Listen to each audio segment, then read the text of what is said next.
As you know, canyoning is a team sport. You and your team will need to carry additional equipment for your safety and progression in the canyon. In this chapter, we'll look at some of the essential items you should take with you on your descent. Your team equipment can either be shared between the group, or my preferred method is to carry it in one central bag. This way everyone knows where your group kit is. The equipment you choose will depend on different factors like the length of your trip, climate, and the size of your group. You can adapt your equipment accordingly, but as a minimum, here's some essential items that we recommend you should carry. Let's start with a first aid kit. This should be fully waterproofed and have enough equipment to deal with multiple casualties. You should adapt your first aid kit to suit your group's size. In the ebook below, there's a list of recommended items that we recommend you should have. Now, waterproofing is really important. All too many times I've seen first aid kits that have not been waterproofed properly. You should definitely look at double waterproofing it. Pack your first aid kit into a good dry bag, and then it should be placed in another dry bag or waterproof barrel. At the end of every trip, check the first aid kit. Make sure it's dry. If you ever need to use it, the last thing you want to see are mouldy, wet items in your first aid kit.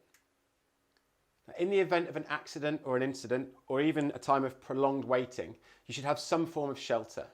Now, it's best to carry enough shelter for the whole group, and you can do this in 3 ways. The first way is you can make an improvised shelter using foil blankets, bags, and ropes. The second would be to take a bivy bag or a survival bag.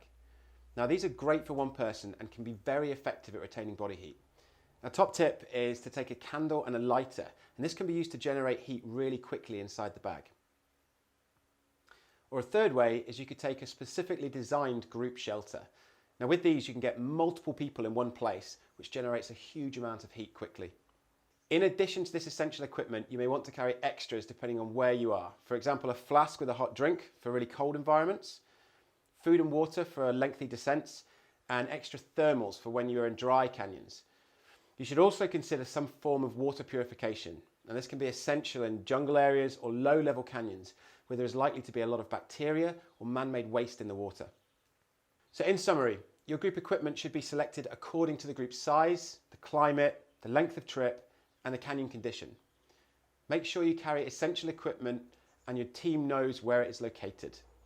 Try to keep your team equipment bag towards the back of the group and make sure everyone knows what you've got and how to use it.